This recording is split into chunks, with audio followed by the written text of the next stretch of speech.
Hannah. And I'm Matt Hannah. And this is Horror Hour with the Hannahs. Where you come for terror, teamwork, and terrible decisions. And today we are talking about a new release horror film, The Return of King Sam Raimi to horror.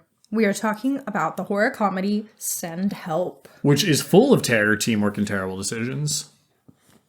Oh, not as much teamwork as would have been productive for them, but, you know, it'd be like that. Yes, this is a brand new movie. Sam Raimi returning, as Hannah said, and we got to see it early because we're sweet like that. It was very exciting. The film Had a nice packed theater. Yes. The film was produced and directed by Raimi and written by Mark Swift and Damian Shannon. In the back of the box description is two colleagues become stranded on a deserted island, the only survivors of a plane crash. On the island, they must overcome past grievances and work together to survive. So we will keep it spoiler-free up until we enter the spoiler zone. You'll know when. So I'm going to give just a few pieces of background. It's also a new release, so there's only so much background available at this time. You got it. The film stars Rachel McAdams and Dylan O'Brien. And the film serves as the 8th collaboration between Sam Raimi and Danny Elfman. Yeah, I saw. Oh, I didn't realize he was doing the score for this. So when it came up on the screen, I was smacking Hannah and was like, "Look!" It was like the Leo Point meme. He was really excited. Well, he did all the music for the Spider-Man movies, and that Spider-Man soundtrack. I actually don't think he did Spider-Man 3, but he did Spider-Man and Spider-Man 2. Yeah, but he wrote the Sam Raimi Spider-Man soundtrack. Yes. Like that is his piece of music. The theme song that we all of us associate with Spider-Man. Yes, yeah. I would say so, yeah. Yeah. He also did Darkman, Army of Darkness, A Simple Plan, Oz the Great and Powerful, and Doctor Strange in the Multiverse of Madness, along with Send Help, obviously. And this movie is doing pretty well so far. It made 3/4 of its budget back opening weekend. It's kind of what you're expected to do as a February release. You know? Like, be cheap. Come out. It was not a cheap movie necessarily. It's not like it's like a huge budget movie. It was a mid-budget, which we said before. 40 mil, which is kind of a big budget for a horror film, especially for, quote, dumpuary. This is not a dumpuary release. I think it's very fun. Oh, I guess you're right. It was the very end of January. Yeah, but it's also like this January was not a classic dumpuary. Correct, yeah. I think agree. February might be the new dumpuary. We'll see. Ruh-roh. But yeah, I think January had some hits for sure. And it did top the box office for the weekend. Hell yeah, that and Iron Lung, right? Or Iron Lung was... I mean, Iron Lung made back a good portion of its budget too, but the number one was Far Away Send Help. Yeah. Which is very exciting. My man is back, and we, the people, are pumped. Oh, yes. Because this movie... When Spider-Man 4 with Tobey when? I will. You know that I would give my left nut for Spider-Man 4 with Tobey and Sam Raimi coming back. Yeah. I'll let you do that. Yeah, if I got that movie, I would give a kidney. How about that? Okay, I'd that's donate crazy. a kidney. Would you rather donate a kidney or a left nut? Kidney. Then why'd you say left nut? I don't know. Well, I'm just saying the kidney feels. I think I'd more prefer you to donate a left nut. What? Actually. You only need one kidney anyway. Yeah, but what if I need that kidney later? We're not the same blood type. We don't know what my blood type is because I'm irresponsible. That's bad. It's actually my parents' fault. Like, why would I know that and they wouldn't? Yeah. Either way, it's dumb. If Sam Raimi got... My parents don't know their own blood types. That's the problem. You guys are all irresponsible. Hey. I think I'm O positive. They started it. I don't think I'm O negative. I don't think I'm a universal donor. I know I'm O, though. So yeah, we have no idea. Which means I can't get blood from like anybody. My parents guessed that I might be AB, but they have no idea. Oh, that'd mean you're a universal receiver. Ha. But they don't know. I can get blood. They were just cluelessly like maybe that. Okay. I think I'm A and she's B, so maybe. Yeah. Anyway, it's not relevant. Okay. Yeah, that is not relevant at all. But anyway, all I'm saying, if Spider-Man 4 that'd be so cool. If we get like the Dark Knight Returns style Spider-Man movie with Tobey and Sam Raimi. I would like sob hysterically. Even James Franco's dead. Even if they... even give me James Franco. I was like, James Franco is not dead, no. But I realized you were talking about Harry Osborn. Yeah. It's like, James Franco is very much alive. We just don't like him anymore. Yeah, he does kind of suck. As a society, we are out We've on moved James past Franco. the need for James Franco. Dave Franco is where it's at now. Yeah, true. Bring him in. As Harry's estranged brother. Yeah. Gary. Gary Osborne. Or just Dave Osborne. I'll take it. Dave is fine. But yeah, no, I would sob hysterically if they announced a fourth Spider-Man from Sam Raimi. Those are like my favorite superhero movies ever. It's such a good trilogy of movies. I don't care what they say about Spider-Man 3. I have fun. They're all great. Spider-Man 2, though, one of the best movies Spider-Man ever 2, made. incredible. So, we're not talking about Spider-Mans today, although, like, we will, because how could you not? Yeah, we can try to do less. We're talking about Send Help, which is considered, according to Wikipedia, an American black comedy survival horror. So, they don't know what survival horror is, but that's fine. So, on socials, I put what are your favorite survival films. I wasn't gonna like narrow it down to survival horror is so clearly a video game term for me. So like to call a movie survival horror doesn't make sense to me, but that's fine. I guess that does describe it. Yes, it does. Movie Postmortem Podcast said, I hate cold weather, so the film that bothers me is Frozen 2010. Let it go. Nope. Let it go. Oh, not that one? No. Oh, so that movie's pretty scary. The one where they get stuck, I think, on like the ski lift. 2010 is pretty close to when that movie came out. That movie's been a huge hell no for me. Like, I'm pretty, it's a great concept. I think it's really pretty impossible for it to happen, but... Mine is Everest scared the living shit out of me. Like, yeah. That movie is probably the most anxiety I've ever had watching a movie. I just can't believe that people still climb Everest. I guess you're giving money to the Sherpas, but they're putting their lives at risk. And also, like, we don't need that many untrained morons on a mountain at once. Risking the Sherpa's life. It's insane. Yeah. And, like, risking each other's lives. Not enough to be dealing with the amount of shit that they deal with. But that's neither here nor there. That movie terrified me, though. I will never watch it again. I literally almost threw up. And that was because my brother made me watch it. Anyway, here we are. Brits by Hobnob said The Descent. Good pick. Bales of Horror said the only one that's coming to mind is Fall. Yeah, I never saw Fall. You liked Fall, right? Okay, like, I gave it, like a 2.5 out of 5? But my hands were really sweaty. Like, I was stressed, and I knew what happened. So I don't know why I was so stressed. Like, I literally knew who made it out and what the twist was. Did you see? Okay, and these just said to be survival movies. Everyone wore a horror account, so I think it's horror. I got plenty of survival movies. No, some of them weren't. Okay, I'll keep going. Pickle Sandwich, 1981. My boy, girl, Pickle Sandwich said 2012. And middle school me would be... like, hell yeah, brother. Anna Bowdler, who will be on the show soon to talk about a GDT movie, said Swiss Army Man. That is one of mine. Shout out. One of my favorite movies of all time. Love that movie. Yep. It's so good. And then Steinmetz.Ethan, our pal, said 127 hours. We've moved past the need for James Franco. We've already established this, Ethan. We literally just established that. I've heard that's pretty good, though. So. Oh, you haven't seen it? No, it's kind of freaks me out. No, it is like stressful, but it's really good. I never want to rewatch it because I don't want it to impact my like hiking. Like, I would never go by myself anyway. And then like, I can cut your arm off for you if we're together. Exactly. I don't want to lose my arm. Me neither. But I will say, like, when we have done, like, a slot canyon, I did have flashes of 127 hours in my head. So I have no need to rewatch that. And Heather Stewart, part of the Rev Almanac team who's been on the show before in December, said, I reckon loads of people would say Castaway or The Martian, so I will throw in the recent Society of the Snow. I was really happy that I got Castaway shout out because I can't believe no one else said that, because that would probably be mine. Other than Swiss Army Man, Castaway is awesome. It is really hard to watch and really sad and depressing and amazing, and I love Tom Hanks. So it's a really good movie. I feel like it's like so huge now that people forget how good it is because it's like such part of pop culture in my mind that it's like, they forget. No, it is. Tom Hanks really was the man. He really was the man, still is, but like. But he was the man for like 20 years. I'm thinking. What's the Leo movie? I'm losing my mind. I don't know what you're talking about. When he plays the cop. Oh, Catch Me If You Can. I got a joke for you. Knock knock. Who's there? Go fuck yourself. It's so good. I love him and Catch Me If You Can. I love Catch Me If You Can. There was a time frame in my life where that was my favorite movie. Reasonable pick. And I was like young when that was my favorite movie. I was like 11. It's really good. Yeah, it is a great movie. And I have always been a ball knower, clearly. All right, so... Well, it is Scorsese, isn't it?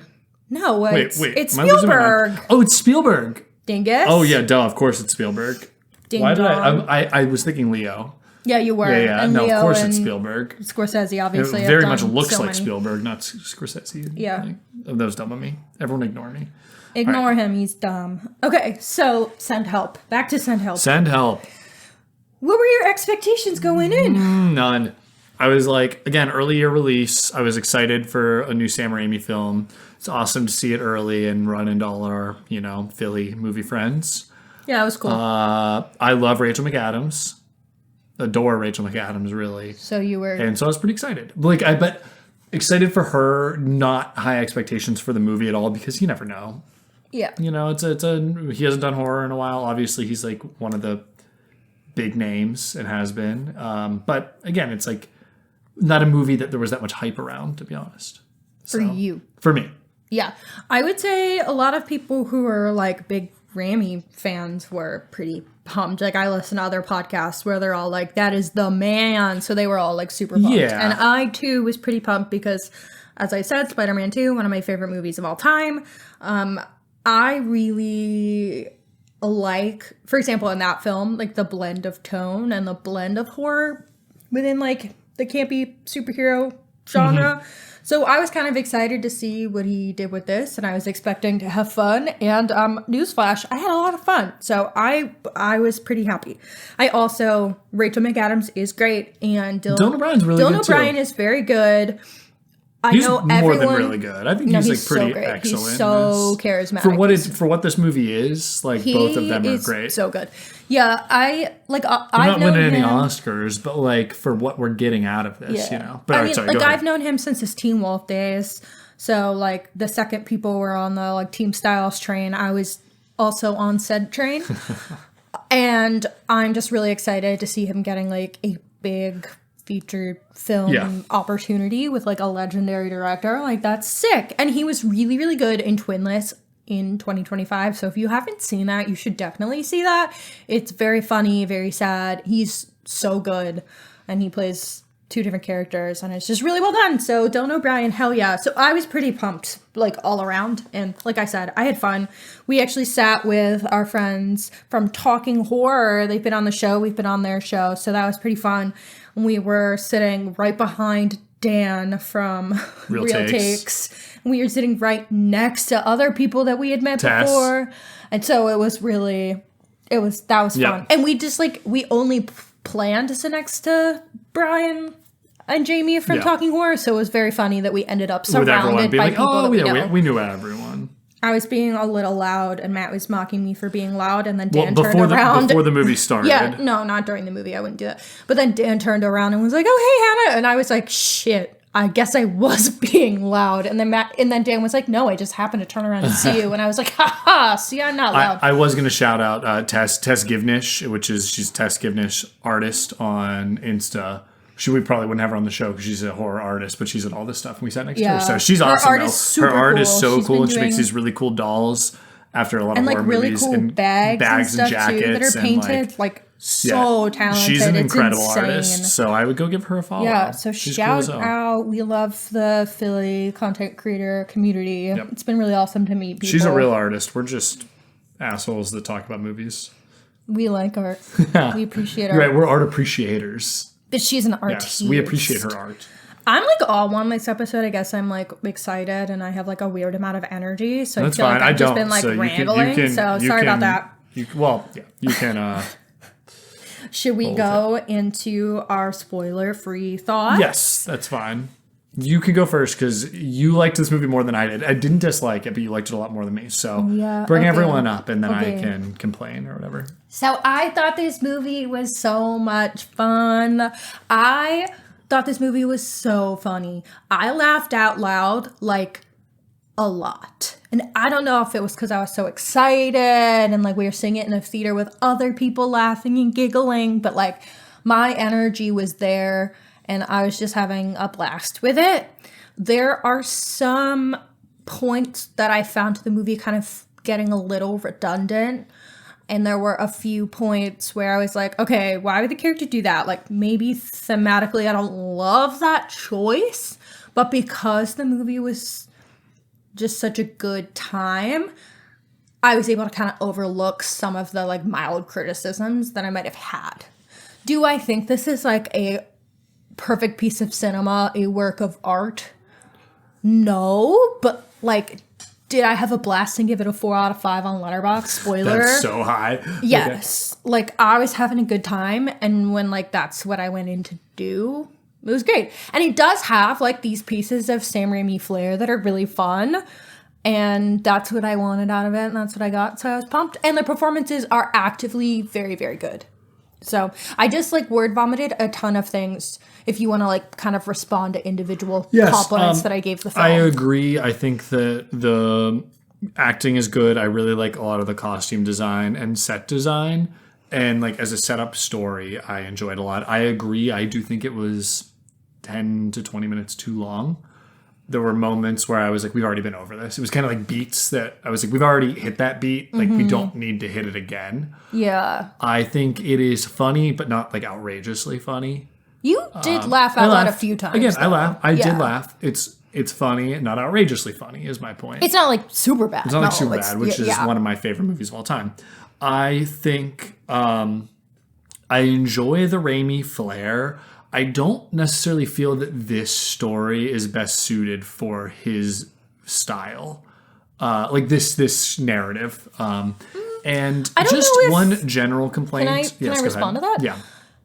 I don't know if, like, plot-wise, I would have necessarily seen this plot maybe paired with his flair, but I think the comedic elements of the script, like, of the screenplay and the dialogue between the characters, I think is very suited for his flair. That I agree. I guess, like, the energy that the movie is going for, I do think is suited for him. I think it's so tough because I'm going to compare it to a lot of works of his that I like.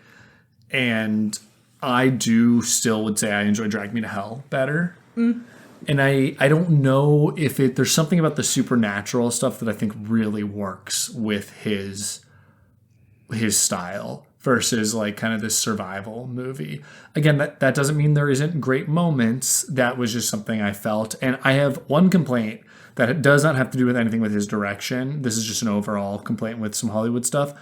What is this camera that it seems like all of them are using that is making a ton of movies look identical, at least to me?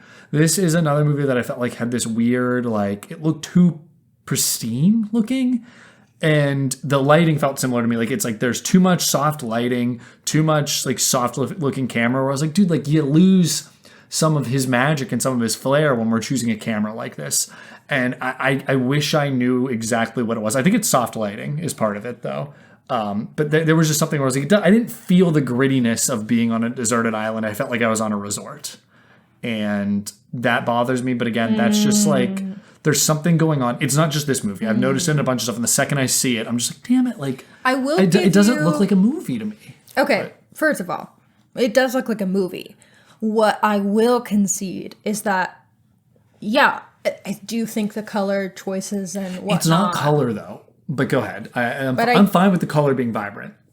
But it does feel like a resort. Yeah. I don't think...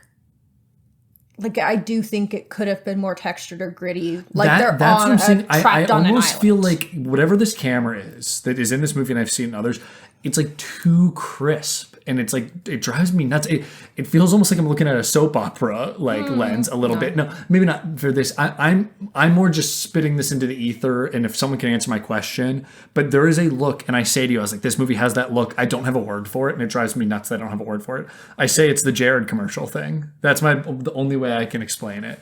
And that kind of sucks for a guy with so much that oozes style. I feel like it's like taken back a little bit. I still do feel like this movie has style. It does. No, it does. Like, you kept saying that after seeing the movie, and I was just like, what the fuck are you talking about? It still has style. This takes away from my... you know, just like we talk about suspension of disbelief. When I see a movie that has this look, from whatever this lens is, my suspension of disbelief is gone. It feels like I'm seeing soundstage. And that's just me. This could just be a me problem. Again, I'm putting this up there because I want someone to answer this question for me because I feel crazy. What I would say is that... Like, Drag Me to Hell doesn't have this camera or whatever it is, this look. I wouldn't say that the cinematography here, the camera, whatever, like, I wouldn't say it's anything standout. It's not impressive to me. It's not what I think is, like, a strength of the film. But does it bother me? No. It bothers me. Is it a detriment to the film? No. Okay. I think that you're just a little butthole. That's fine. I've complained about this with other movies too. I'm aware. I'm aware. I've just noticed it here, and it's always something that makes me like a little less interested in what I'm watching. But that's fine. Again, if anyone out there can answer me on what I'm seeing, I would love to know so I can like use the language better. But I can't figure it out. Since you love to go on about visuals about a film, I don't remember this, so this is like a genuine question. Yeah. The night shots. They were... How were they lit? Not great, but not nearly as bad as other stuff. What I would say is it's another thing where I can see too much. There are even like where you don't really feel the claustrophobia of nighttime on a deserted island that you should, because I can see the woods. I can see the trees. When if it was shot more like... I actually think they try to use natural lighting and then their other lighting, and you can see everything, where it's like, use fake lighting, even though you have your fire, to expose their faces and not expose around them. So it's just them within the scene. Instead, we have these shots where the whole screen is still full of stuff I can see, but it's nighttime. I should just see what they can see, which is them and the fire. And so I will say it's there, but the night shots looked fine. So I'm not as upset about it because it wasn't as like annoying and gross and muddled looking. Although that issue still persists. It was just a little bit better. Okay, I don't remember, so I did. It was a legit question. I did look for this because I was thinking about it because I had problems with the other lighting, and I was saying I think it was fine. Okay. It wasn't great, but it wasn't. Okay, like, that's fine. Yeah, it was just a quick question. Yeah, I'm sorry, I had to explain. Yeah, I know. Visually, I didn't have any detractions from the film. I mean, like, the setting's great. The setting, I love the was beach great. they're on. Yeah, I love, and like, I feel like you have a very good concept of the space. That's exactly what I was about to say. It's you have a great conceptualization of the space. Yes. I completely agree. That's funny. 1,000%. You and I were on the same page. And that's like, huge. Like, you very much know where they are in perception to each other, to other places that they've been before on the island. Yeah, I completely agree. That's like very well good done. Scene setting. So yeah, it's that's done incredibly well. And the Sam Raimi's stupid gore and puke is great. I'm calling it stupid. I like it, but it's gross. Like, she gets poked in the eye at one point, and I wanted to throw up. Oh my god, the eye was crazy. It's interesting. The story is fine in my opinion, but it's like sets up for fun gags, fun tension, and like overall I do think it does a lot of things well and good. There are problems I have with it. I do think it's fun. I want a little bit more from him, but I'm glad that people think he's back and are enjoying it. So there is this like Raimiism that happens very early in the movie, in like their workplace before they're even like on the deserted island, that I immediately was like, what was it? The king is here. It's where she has food on her face. Oh, that was the worst. And the way it's shot, and then the way the character's reaction to seeing the food on her face is shot was so vile, but hilarious. It's so... Sam. I was also going to say, I just like his camera snaps. Those are my favorite. When he whips whipping pans and stuff like that. Very fast with the way he shoots. Well, I was listening to like a clip of an interview of Rachel McAdams and Dylan O'Brien. And I guess Sam Raimi, because she's Canadian, was like, no, you're doing this too slow. You're doing this Canadian. Like, this is an American movie. I'm going to need this faster. I'm just going to need you to move faster. You're being too slow. It's boring.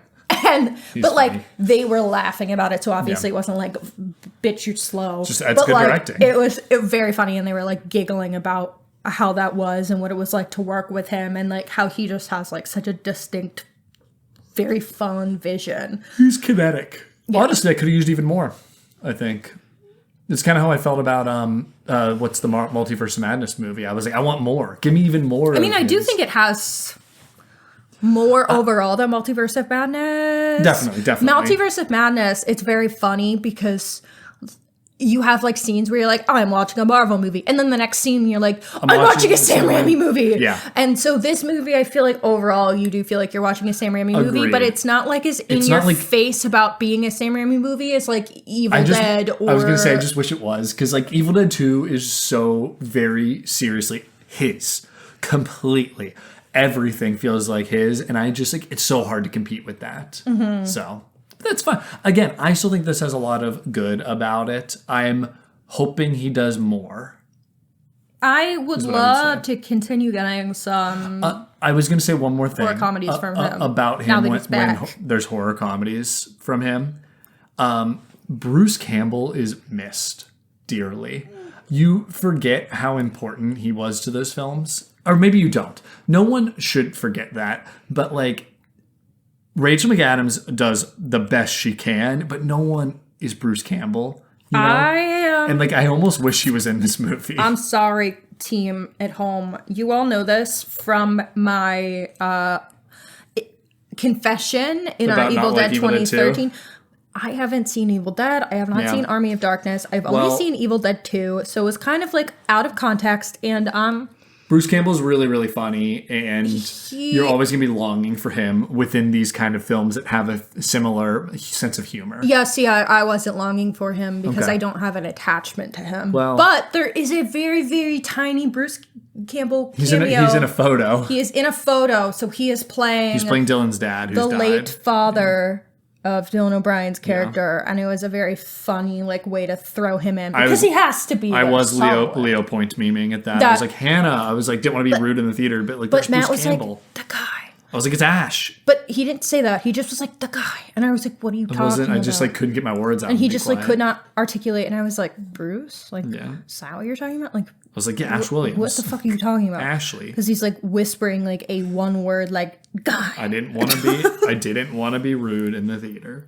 Which is commendable. I'm like Jesus. Wow, you're such a good person. Yeah. But yeah, overall I do think that's a very fun script, and it's shot fun, so the combination is great. I think my biggest complaints very much just come down to a little bit of screenplay issues. Like that's really it. So we will get into that when we spoil. Yeah. I think I'm ready to get on spoilers unless there's... Before we spoil, I do want to articulate once again, Rachel McAdams and Dylan O'Brien, the stars that you are, you're fantastic. And obviously, there's like two of them on screen for most of the movie. They have to be fantastic. Yep. They have to work well together. They have to bounce off one another. They have to have chemistry. And they do. They're great. I loved them. They were so fun. There was like one scene of Dylan O'Brien and the faces he's making. I was cackling. I was so obnoxious. It was so fun. So, yeah, love you too. You're both beautiful. Oh, I also do want to give this movie a compliment. They make Rachel McAdams look so bad. I was really disturbed looking at how they made her look bad. It made me upset because I think Rachel McAdams is beautiful. I do think part of it is they're just doing that thing that they do with really pretty actors where it's just like, they haven't brushed their hair. Look at how frizzy their hair looks. They were doing something with the way her eyes felt like more set back. There was some weird stuff. It was probably the makeup. It was like a combination of like the makeup. And then they make her look more beautiful hair, as the movie goes on. The frumpy outfits. But holy shit. Yeah. I was like, God damn it, Rachel, you've never looked worse. It bothered me a lot. I know that's the point. Yeah, that's the point. So compliments to the chef. I loved it. Well, that's Raimi. So, Matt, would you recommend that people go see this in theaters before we spoil? No comment. I'm so sad to hear you say that. I can't say don't see it. Like, it's Sam Raimi and support movies, but like, I don't know. I tell everyone to go see movies. I wouldn't say not to see it, is what I'll say. I'm not going to give it my like certified approval, though. I think you should go see this in theaters. I think it's so much fun, and I think it's the perfect movie to go see with your friends. And I might have said, hell, if you want just like a silly good time, sure, go see Primate. And you know what? That's fine. I would have not recommended Primate, so this is closer. I don't recall what I said exactly, but like I always support movies, so like, I'm sure I said that. But like, see this movie with your friends. It'd be so fun. If you have silly friends, you should all go together and be silly. Or you could stay at home and watch Rob Reiner movies like we did this weekend, watching both When Harry Met Sally and The Princess Bride. Well, we were supposed to go. We went to the Poconos with some friends, it's too cold. And we still have several feet of snow on the ground, so we couldn't hike, right? We like couldn't do anything we planned to do. So we watched When Harry Met Sally, and it was awesome.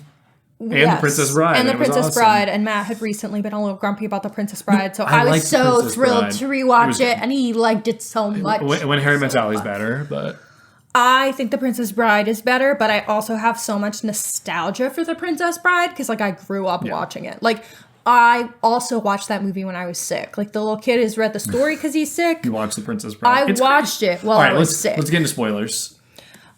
Real quick, before we start spoiling. This is the second time you said that. Yeah, my bad. Sorry. Okay. I just have so many thoughts and feelings. I'm like really hyper. I don't know what's wrong. I can tell. So since you're like kind of hit or miss on this movie. I'm indifferent. Would you guess that the critics or audience score is higher? Critics are higher.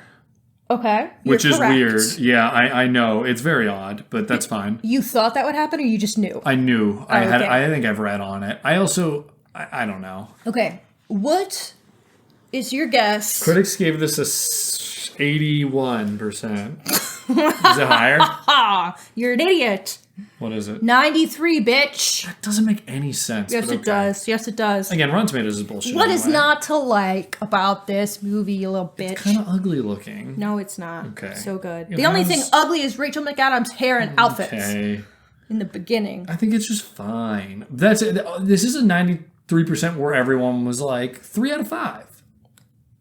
Probably. Yeah. Okay. Some people. That's fine. Gave it that. Go ahead. It's fine. But I gave it a 4 out of 5. And guess what?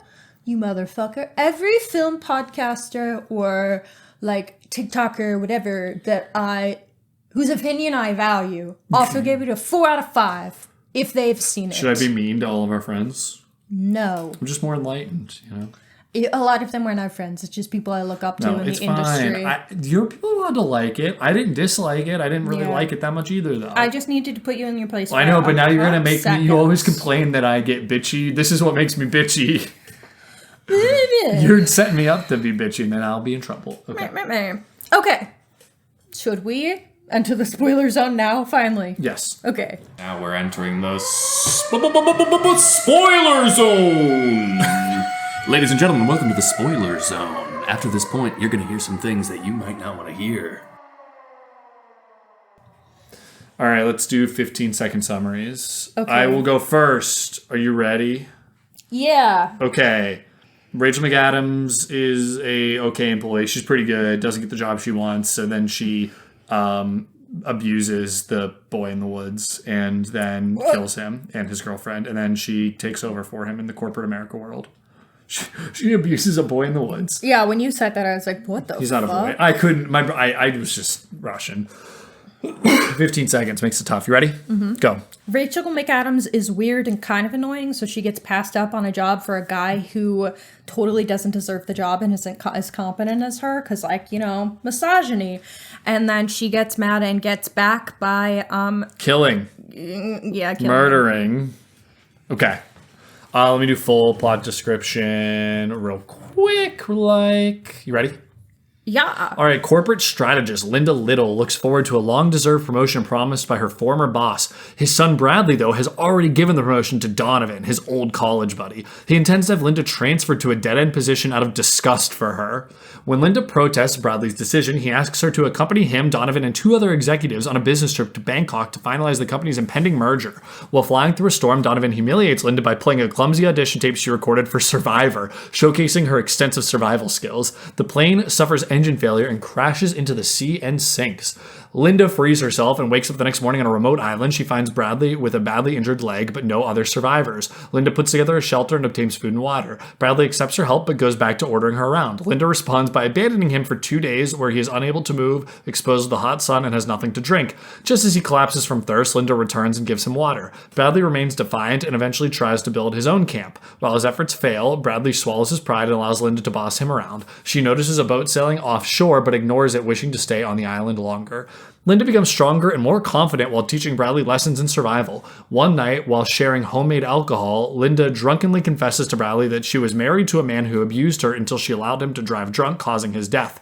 Seemingly moved, Bradley offers to repay Linda by cooking dinner. He spikes the food with poisonous berries and attempts to flee on an improvised raft, leaving Linda to die. The raft is destroyed in the waves, and Linda is able to save Bradley due to his miscalculating the poison dose. Linda paralyzes Bradley with an octopus venom and pretends to castrate him as punishment, explaining that with her career effectively over, she has nothing to return home to. Bradley finally accepts that the power dynamic has shifted and gives up hope of escape. While harvesting fruit, Linda is surprised by the arrival of Bradley's fiancée, Zuri, who has hired a boat to rescue them. Fearing her new life will be ruined, Linda lures Zuri onto a rocky cliff and pushes her and the boat captain off of it. Haunted by the murders, Linda allows Bradley to go out and hunt alone, whereupon he finds Zuri's corpse washed up on the beach. Linda admits to Zuri's murder. Bradley tries to kill her. A brutal hand-to-hand fight follows, with Linda suffering a partially gouged eye before stabbing Bradley in the stomach. He flees and finds a luxurious beach house on the other side of the island. Linda admits to having known about the house and aims a shotgun at Bradley. Begging for his life, Bradley claims that he now loves Linda and wants to stay with her on the island forever, before grabbing the shotgun only to find it's unloaded, because she's a corporate strategist. Linda beats him to the death with a golf club. Sometime later, Linda is a wealthy businesswoman after usurping control of the Preston family company. She's interviewed at a celebrity golf tournament about the upcoming film adaptation of her best-selling memoir, in which she claims to be the only survivor of the plane crash. That's our movie. Yeah. Okay. It's fine. It's an interesting plot. Can I get... We've kind of said what we like and dislike. I will say... I'm very interested in the beginning for the plot of she's this woman who's a little obnoxious, not like a good business person, but a really good worker who's doing the work of, 10 men and is being passed up because she's a woman and also passed up because she's a little obnoxious. Yeah. And I like this whole setup. I think it's really interesting. And it feels very kind of cliche that she's like, now she's on the island, she's going to prove her worth. And do this whole, I am, more confident. Look at me in this survival situation. I'm good at things. I can be cool and confident. And then he learns to like her or accept her for who she is. That's, kind of the cliche that's being set up. And I don't mind that trope at all. Yeah, I'm fine with it. Do not mind that trope at all. And then it turns out she's actually a fucking lunatic. And it's tough. From a thematic standpoint, and you know what? I could just be missing the forest through the trees here. And that's fine. I'm going to be the CinemaSins Jeremy for a second. I personally felt a little rubbed the wrong way that the setup is corporate America is shitty and corporate America sets up women to be failures and women are strong and powerful and confident and can do stuff. But then it flips it on its head and it's she's actually a fucking lunatic that's been keeping on this island and beats him to death with a golf club. And it kind of feels to me that it is undermining that whole message about how there is a lot of sexism in the workplace, and to me feels like it's almost brushing aside that complaint. And it personally for me rubbed me the wrong way. I do think it's funny how it all went together, but it kind of felt like an old man yells at cloud moment for me. And I want to know if you felt that way too, or if I'm overthinking. I don't know. I don't think it undermines the beginning, the female male in the workplace narrative. I don't think it's undermining the women in corporate America storyline, but I do think it's, I don't know if I have a great word. I just think it muddles my take on the film overall. It muddles I think it's tough because... And I think we're being babies, to be honest. I think I'm being a big baby. I'm going to say it. But it was just a weird moment for me when... Again, I'm saying it feels like old man yells at clouds to be women are crazy too. Because in the end, she ends up being worse. She ends up being worse than him. Go ahead. I don't think it's saying women are crazy too. I don't think that's what it's saying or trying to do. Go ahead. What I think is we all agree that he is probably the worst person. Through like a lot of the film, you're like, yes, he sucks. He's a piece of shit. And then she murders his wife, his fiance. Excuse the fuck out of me, buddy. Go ahead. Let me talk. Thank you. I think it's very clear he's a terrible person, and we feel for her, and we have sympathy and empathy for her plight. So when she decides not to tell him that they could get off the island, you're like, it's a movie. I don't really give a shit. Oh, immediately I was like, ooh. Oh, no. See, but I think she was my hero. She was the hero of the story for me. So at that point, I was like, oh, she's not the hero. No. And that's okay. No, what happened for me, and what I think happened for probably most people who watched the movie and enjoyed the movie a lot, is that you're like, okay, in real life, that's fucking terrible. But we're watching a movie, so go on, funny. Girl, teach him a lesson. I also thought that was funny. Yes. I guess at that point I was like, how can this end? Please finish the sentence. Please, for the love of God. Okay, so, yeah. But then, where it starts to muddle for me and become difficult, so like I feel all that. I'm like, yeah, get him, bitch. And then he still does bad things to her. So you're like, you know what? Fuck. You're still justified in this because he just poisoned you and said, fuck you, Linda, and tried to leave you behind. Yeah. Like, I get it. He does suck. He still sucks. He's not growing. He's not learning. He's a shit. But then we get this backstory with her husband. I liked this part. I think it's a very interesting moral challenge. It's like her husband was abusive and was drunk, and she said, go ahead, go drive. She let him drive, and she normally would protect him, but she lets him go. To be honest, I liked this for her, and so maybe I feel different. I was like, yeah, girly. Oh my God, man, please let me talk. Okay, go ahead. I could have been done this point by now. Okay, so you're Carloing it. Sorry, I'm not talking at a rapid pace, and I'm trying to get out my thoughts, and I didn't type this note ahead of time. Okay, so I think, like, you can kind of understand where that's coming from, right? Like, we can all understand if you're abused and you're like, I don't want to protect you anymore, like, and I don't care. Like, I think that's a very interesting, like, moral quandary.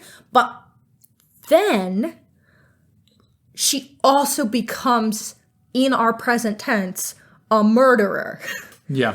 And so I think it's really tough to have both. You can understand the thing with her husband.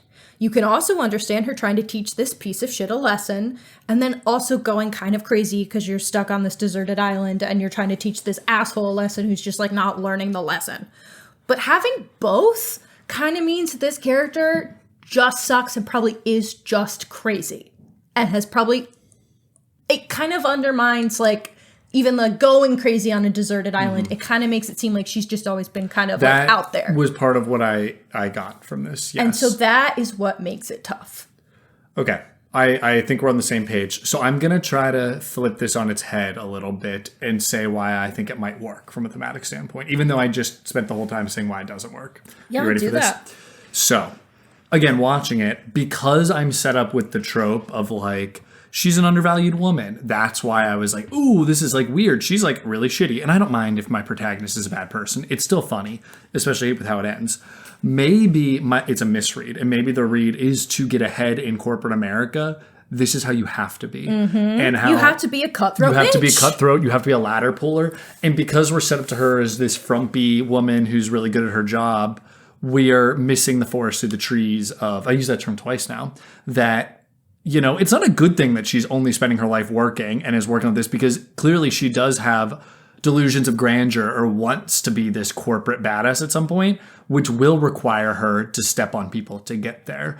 But we're kind of tricked into believing that's not who she is. And again, this is my better reading of it. And it's that she was this way all the time. She was a cutthroat corporate bitch. And that's why she ends up being the lead of this company, is because she was willing to do the hard things, like kill the owner of the company. And that's maybe equating people like Gates and Bezos to basically killing people to get where they were.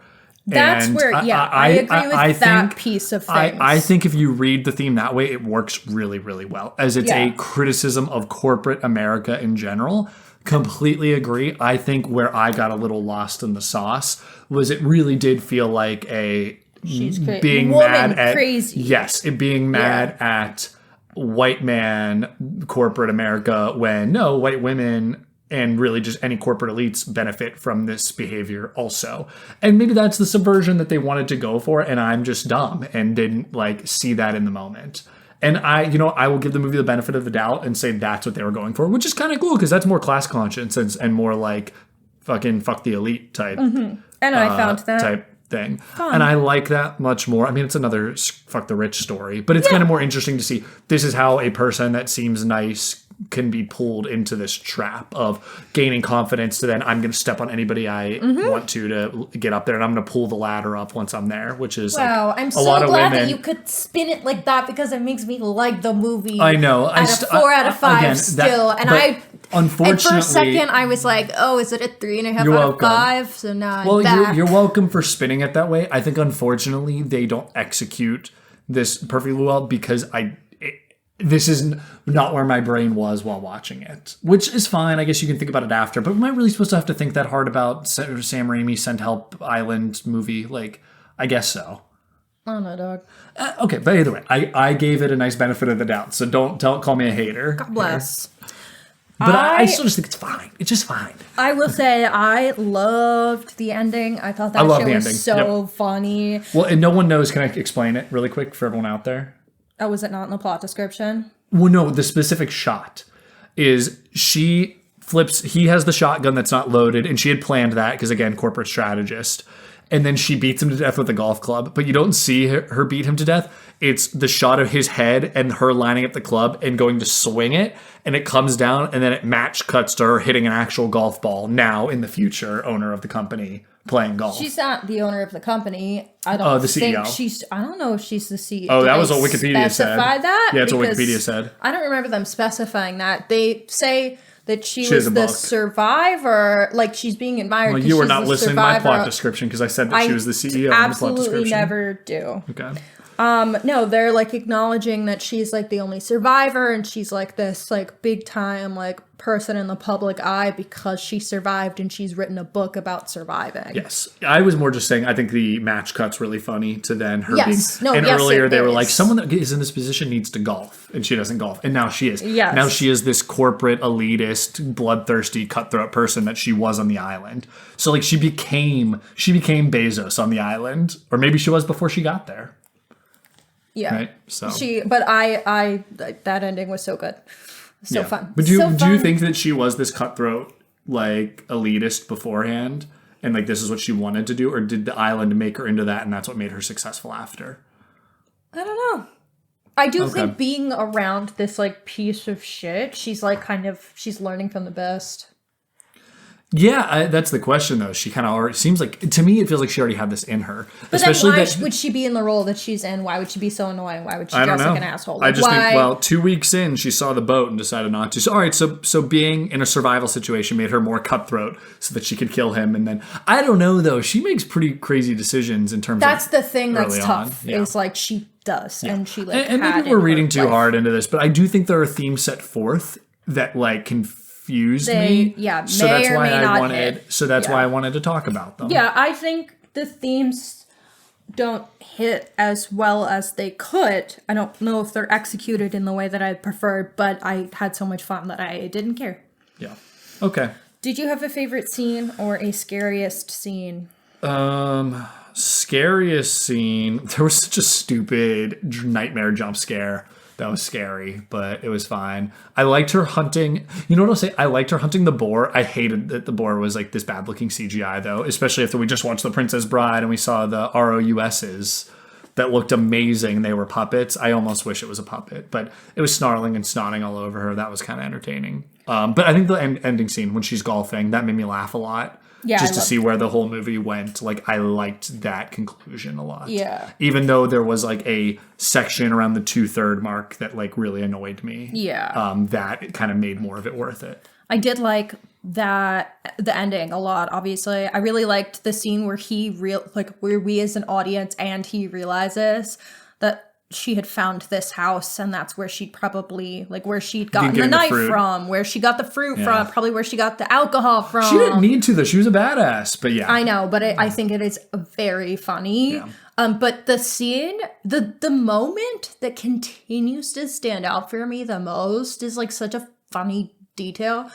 when they're showing like the time passing on the island and how Dylan O'Brien's character is responding to that like passage of time over like the span of a day, it like has him laying and it passes over him like saying one thing and making one facial expression, and then it passes over him again as he's like slightly shifting his facial expression and his response, and then it does it again, and then it does it again, and then it does it again. Very Raimi moment. It was so funny, and Dylan O'Brien sells it so well because his facial expressions, he's so expressive and funny.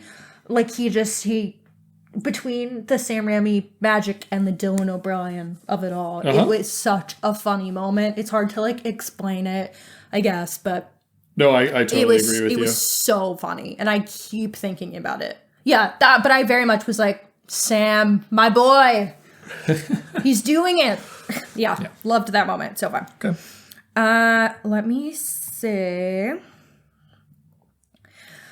Yes, that was probably my favorite. I also did find the scenes where he drugged her and then she drugged him like pretty funny. Those were both entertaining. But he like drugs her and then gets on the raft and goes, which was fuck so you. dumb. He goes, fuck you, Linda, and flips her off. And I was like, what an asshole. But I'm like giggling. He's not going to make it. Also, it's just so funny. Getting on an island, she's totally right. Getting on an island or getting on a raft is absolutely last resort to getting saved. Yeah. I would think at least. That is literally like, I'm dying here psychologically or physically. I have to go. Yeah. Like, bro, stop that. Do you have any hot takes for this film? My hot take is that it's not as good as everyone thinks. My hot take is it's not that great. And everyone's loving it. That is a hot take. My hot take is that, what's the Justin Long one? I said it a couple times. Is better. Shit. The Justin Long movie. Drag Me to Hell. Drag Me to Hell is better. I like Drag Me to Hell significantly more. I think Drag Me to Hell is significantly scarier. Yeah. But I think this movie is more fun. Okay. And my hot take about Sam Raimi is that the Spider-Man movies are better than the Evil Dead movies. I don't think that's entirely hot. It might be. I don't know. That's a tough comparison. They're both pretty great. Yeah. Okay. I didn't write down any this or that's or rankings. That's okay. But just like shout out what Raimi movie ranking? Yeah. Spider-Man 2 at the very top. Then maybe like Evil Dead 2. Then Spider-Man 1. Then maybe Evil Dead. Then maybe Spider-Man 3. Then Evil Dead 3. Then probably Drag Me to Hell. And then this all the way at the bottom. Where's Doctor Strange? Below this. Okay, so that's the worst. Yeah. And I haven't seen Darkman. And I haven't seen The Quick and the Dead. I want to see The Quick and the Dead. So. Oh, Matt, what about the Oz, the Great and the Powerful? Never saw it. Don't even know. Is that the one with James Franco also? I think. We've already been over this. We've moved past the need for James Franco. We definitely have moved past the need for How many times we get to say this? Is that what James Franco? James Franco, Mila Kunis. Yeah, he is the Oz. Oh, yeah. We moved past the need for her, too. We have so moved past the need for Mila Kunis. Amila? Is that her name now? No, I know. It sounded like I was making a joke. Instead of like a dog. Yeah, a cat. Mila Kunis, yeah. A cup. Mila Kunis. All right. I don't want to do a ranking because I'll get roasted. All right, don't do your ranking. But what I will say is his two best movies are both in the Spider-Man franchise. Whoa. Yeah, that's crazy. But but like I only saw Evil Dead 2 out of context without seeing the first one. So I do think I'm like lacking. I was planning to watch all three Raimi Evil Dead movies. You do love 2013 though, not his movie, but he's like obviously involved a little bit. Yeah, like it's his core premise. But yeah. I wish I was planning to watch all three, but then we traveled this weekend and I had some like client stuff that came up that like I didn't have time to watch. Unprofessional. I've seen them all. My bad. I've seen them all because I care about this. Okay. Clearly unlike you. Okay. Yeah. Mm-hmm. I give a shit. Okay. Whatever, bitch. All right. What is your out of 10 ranking? 5 out of 10. It's a 5 out of 10. Again, I liked a lot parts of it, but it's totally, I keep saying it's totally fine. It's totally fine. I gave Drag Me to Hell a 6 out of 10. This is a 5 out of 10 for me. I gave Maybe Drag I Me just to Hell don't like 6 this. out of 10. I don't know how much I like this. Some of it felt a little, I don't know. Anything I'm going to complain about feels like it might be just something people like about Raimi, so I don't really want to. And I like a lot of Raimi stuff. I just don't think it worked very well here. But anyway, go ahead. I'm going to give it... You're going to give it an 8 out of 10. I was going to give it a 7.8 out of 10, you bitch. 7.8 out of 10. But, like, I don't know. All right, Dalton Maybe. endorsement scale for me, I'm giving it a 0. I feel, well, that's not bad. It means I feel completely indifferent. Sorry, I totally peaked the mic by yelling the word gas. Yeah, you're being obnoxious. All right. I am kind of being obnoxious, and I'm so sorry. It's a 0 for me. I feel totally indifferent. I don't hate it. I just I'm not going to recommend it. I think it's fine. It wasn't for me, is what I'm saying. But I could understand why people enjoy it. Mm-hmm. So, and Hannah was really mad at me in the car after, and I was like, I just don't like it that much. No, because you were being kind of a pissy bitch. Well, I was less on the pod, so. Yeah, I appreciate it, because Primate was really grinding my gears. You're sad. Primate's ass, but okay. I think you were too hard on it. All right. So, I'm going to give it a 4 out of 5. I had a lot of fun, and I think you should give watch it a this plus 4 movie. out of 5. I think that's crazy, but okay, that's fine. I had so much fun. You're entitled to your opinion. I want everybody to have fun and You're laugh entitled to and your have wrong fun opinion. together. Everyone out there is entitled to their wrong opinion. I want people to pay to see Sam Raimi films. I agree with that. That's fine. I want Spider-Man 4. I do want Spider-Man 4. That's so funny. I don't want it to be a reboot. I want it to be a Spider-Man 4. Let's do another Spider-Man 2 thing where he's coming out of retirement in old age. Like he retired because things are good, and now there's a new threat coming back, and he has to come out. He has to redon the costume because of this new threat, even though he's fully retired because he's old and happy and has children. Like, give me that. Give me the Dark Knight Returns, like the comic Dark Knight Returns, not Rises, because everyone always gets confused. But for Spider-Man 4. Bring back Toby face. I just want Toby. I don't want this bullshit with all of them. I just want Toby. Yeah. And bring back, I have a great idea. Okay, Toby comes back. I just wanted to say there's a really funny video on YouTube that I watched in college called Toby Face. Yeah, everyone knows it. Everyone uses it. Everyone knows it. Everyone knows Toby Face. You ignored it when I said it. Yeah. I know Toby Face. There's so many faces. No, that's not the only face. There's so many faces. There's so many. He makes such a wide array of funny faces. All right. Well, I want to explain to you my Spider-Man 4. So I want Toby back, and obviously, what's her name? Wait, what's her name? Kristen Stewart? No, not Kristen Stewart. Kirsten Dunst. Kirsten Dunst, and bring Jesse Plemons in to be the bad guy. Her husband. I love that guy. Have him. Jesse Plemons could be a great bad guy. I love that guy. I don't know what bad guy from Spider-Man I would have him be, but. He can do it all. Have him be Shocker or something. I don't know. He can do whatever he wants to put his mind to. And give us a black cat, too, while you're at it. That would be fun. Just give me Spider-Man. Give me Tobes. Or my boy, Toby. Somebody decide who Jesse Plemons should play as a Spider-Man villain. Yep, that's the takeaway from this episode. Cool. All right. Well, I have been Matt Hannah. I'm Hannah. This is Horror at the Hannahs. Stay tuned and stay scared. Thank you for listening to Horror Hour with the Hannahs. Make sure to listen to future episodes on Spotify, Apple Podcasts, Amazon Music, or wherever else you can find podcasts. You can also find us on YouTube, where we post episodes and shorts. You can follow us at Horror Hour with the Hannahs on TikTok and Instagram, as well as at Horror Hour on Blue Sky for more content. If you like the podcast, please follow and leave a review on your favorite podcasting app. Happy hauntings!